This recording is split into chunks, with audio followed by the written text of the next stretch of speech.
वह हम पढ़ते हैं चौथे काव्यांश की व्याख्या।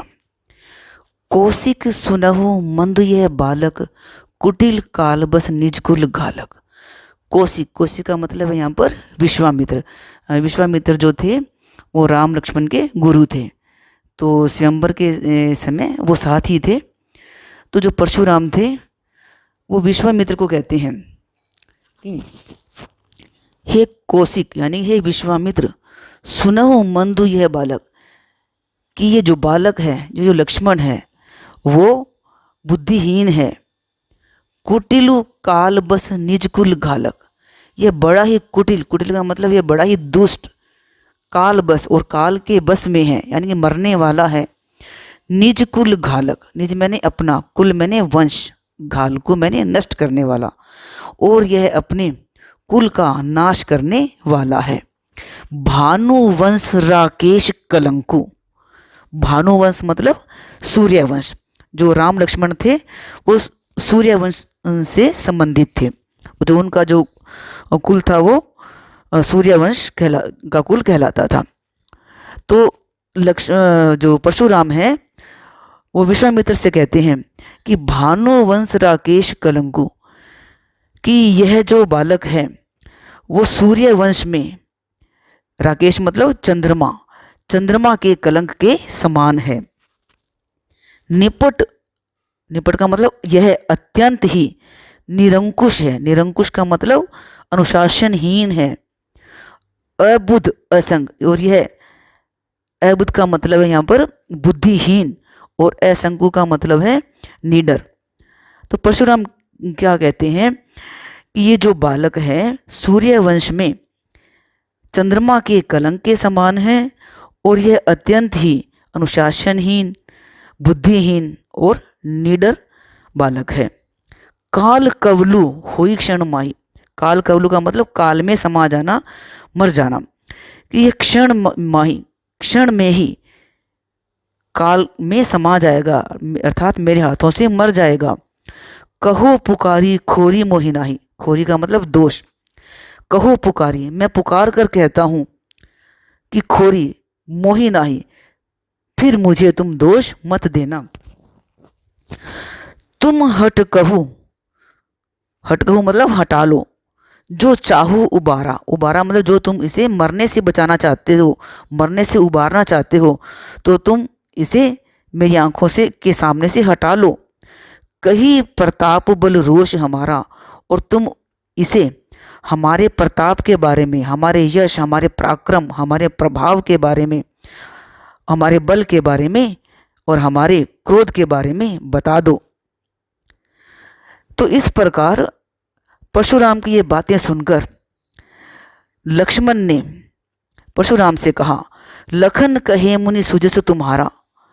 लक्ष्मण ने कहा, हे मुनि, तुम्हारे इस सुजस को, तुम्हारे इस पराक्रम को, तुम्हें अछत को बरने पारा, कि तुम्हारे अलावा, अछत मतलब रहते, कि तुम्हारे रहते और कौन वर्णन कर सकता है, यानी कि तुम्हारे रहते दूसरा कोई तुम्हारे पराक्रम और तुम्हारे प्रभाव के बारे में वर्णन नहीं कर सकता।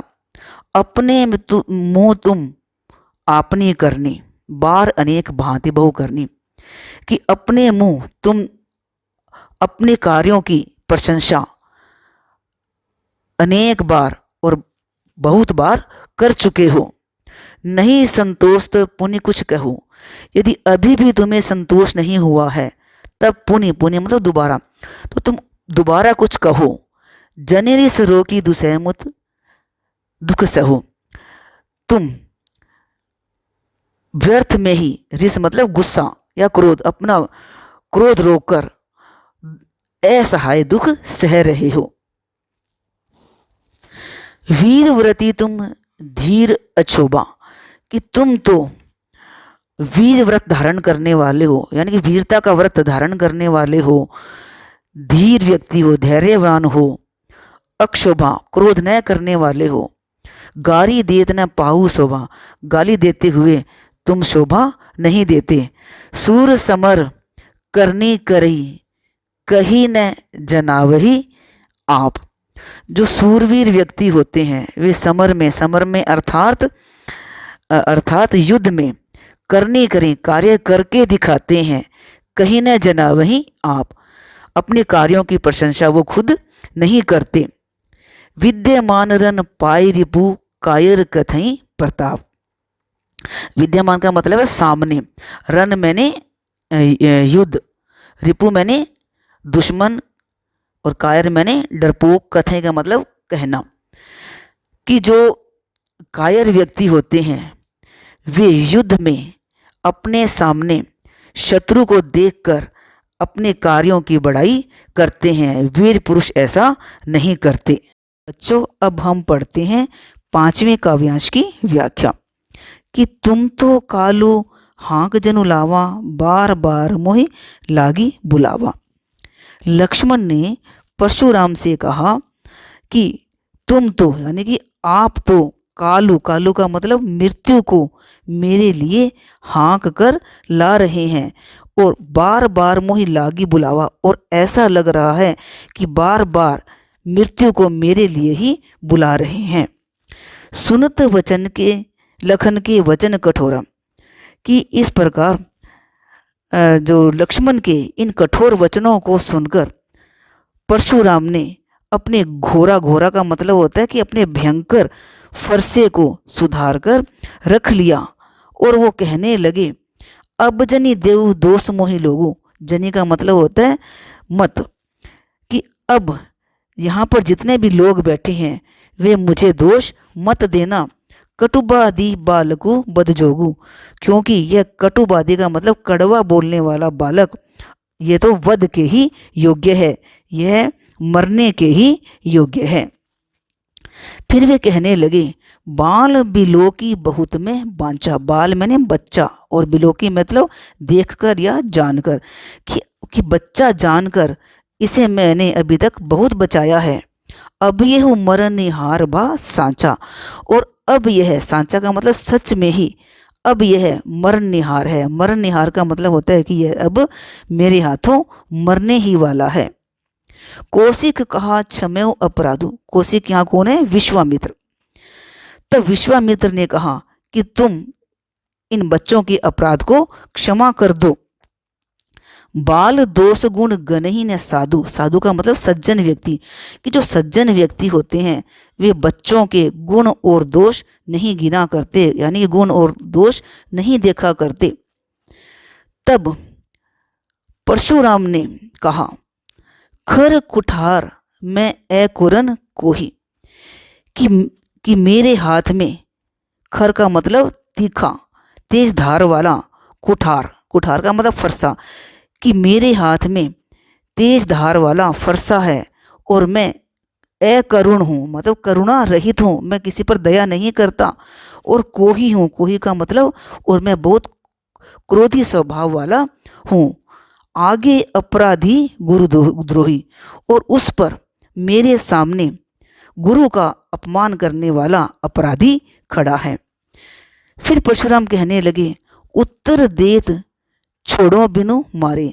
कि यह जो बालक है ये मुझे उत्तर पर उत्तर देता जा रहा है, फिर भी मैं इसे बिना मारे ही छोड़ रहा हूँ। ऐसा मैं क्यों कर रहा हूँ? केवल कौशिक शील तुम्हारे, हे कौशिक, हे विश्वामित्र, केवल तुम्हारे शील स्वभाव के कारण ही मैं इसे नहीं मार रहा हूँ। नैते यही काटी कुठार कठोरे। नहीं तो मेरा यह, कठोरे का मतलब कठोर, कुठार, ये कठोर जो फरसा है इसे कब का ही काट देता, इसे कब का ही मार देता। और मैं गुरही उरिन होते श्रम थोड़े, और मैं श्रम थोड़े, श्रम थोड़े का मतलब है कि मैं थोड़े से ही परिश्रम से, गुरही, गुरही का मतलब गुरु के, उरिन मतलब कर्ज से मुक्त, कि और मैं थोड़े से प्रयास से ही गुरु के ऋण से, यानी गुरु के कर्ज से है वो मुक्त हो जाता। गादी सुनु कह हृदय हसी। गादी सुनु यहाँ पर किसका नाम है बच्चों? गादी सुनु का मतलब है विश्वामित्र। तब परशुराम की इन बातों को सुनकर जो विश्वामित्र थे वे मन ही मन है वो हंसने लगे और सोचने लगे मुनि हरि हरे सूझ। कि मुनि को तो सारा है अब है वो हरा हरा ही सूझ रहा है, इन्हें कोई अंतर नजर नहीं आ रहा है। यानी वो सोचने लगे कि ये जो बच्चे हैं वे कोई साधारण बच्चे या साधारण क्षत्रिय नहीं हैं जिन्हें परशुराम ने मार गिराया था। ये बच्चे हैं वो असाधारण बच्चे हैं। फिर वे उन बच्चों का खांड से उदाहरण देते हुए कहने लगे, खांड क्या होती है बच्चों? चीनी। कहने लगे कि अयमे खांड ने ऊख में, ऊख में होता है गन्ना, और खांड का मतलब गन्ने से बनी खांड, कि ये जो बच्चे हैं वो साधारण गन्ने से बनी हुई खांड नहीं है, ये तो क्या है? अय में है, लोहे से बनी हुई खांड है। अजहों ने बूझ अबूझ, लेकिन मुनि को अजहों का मतलब अब भी है वो कुछ समझ में नहीं आ रहा है। ये क्यों नहीं आ रहा है? अबूझ का मतलब अज्ञानतावश, यानी कि वो सोचने, जो विश्वामित्र हैं वो मन ही मन सोचने लगे कि परशुराम को अज्ञानतावश अभी भी समझ में नहीं आ रहा है, और वे इन बच्चों को साधारण बच्चे समझ रहे हैं। वो ये नहीं जान रही हैं कि इन बच्चों पर पार पाना असंभव है। बच्चों, अब हम पढ़ते हैं छठे काव्यांश की व्याख्या। केहू लखन मुनि सील तुम्हारा, को नहीं जान विदित संसारा। लक्ष्मण ने परशुराम से कहा कि आप कितने शील स्वभाव वाले हैं। को नहीं जान विदित संसारा, इस बात को संसार में कौन नहीं जानता, अर्थात यह पूरे संसार में प्रसिद्ध है कि तुम बड़े ही शील स्वभाव वाले हो। मात पिता ही उरिन भय नीके, लगता है तुम माता पिता के उरिन का मतलब कर्ज से, नीके का मतलब अच्छी तरह से। लक्ष्मण ने कहा कि हे परशुराम, लगता है तुम माता पिता के कर्ज से तो तुम अच्छी तरह से कर्ज मुक्त हो गए हो, परंतु गुरु ऋण रहा सोच बढ़ जी के। गुरु ऋण का मतलब है गुरु का कर्ज, लेकिन गुरु का ऋण अभी तक तुम्हारे ऊपर रह गया है, जिसकी तुम्हें बहुत ही चिंता है। सोजनु हमरे माथे काढ़ा, तो इस प्रकार तुम वो कर्ज हमारे माथे, काढ़ा का मतलब मढ़ना चाहते हो, कि तुम वो कर्ज हमारे माथे करना चाहते हो। फिर उन्होंने व्यंग्य से कहा, दिन चली गए ब्याज बढ़बाड़ा, लगता है तुम्हारे इस कर्ज को लिए हुए बहुत दिन हो गए हैं और तुम्हारा ब्याज भी बहुत अधिक बढ़ गया है। फिर उन्होंने कहा, अब आने व्यवहार्य बोलो। व्यवहार्य क्या होता है बच्चों? हिसाब किताब लगाने वाला, और आनीय का मतलब होता है ले आइए। तो लक्ष्मण ने परशुराम से कहा कि तुम एक हिसाब किताब करने वाला ले आइए। तुरंत देव में थैली खोली, तो तुम्हारा कर्ज चुकाने के लिए मैं तुरंत ही अपनी थैली खोल दूंगा।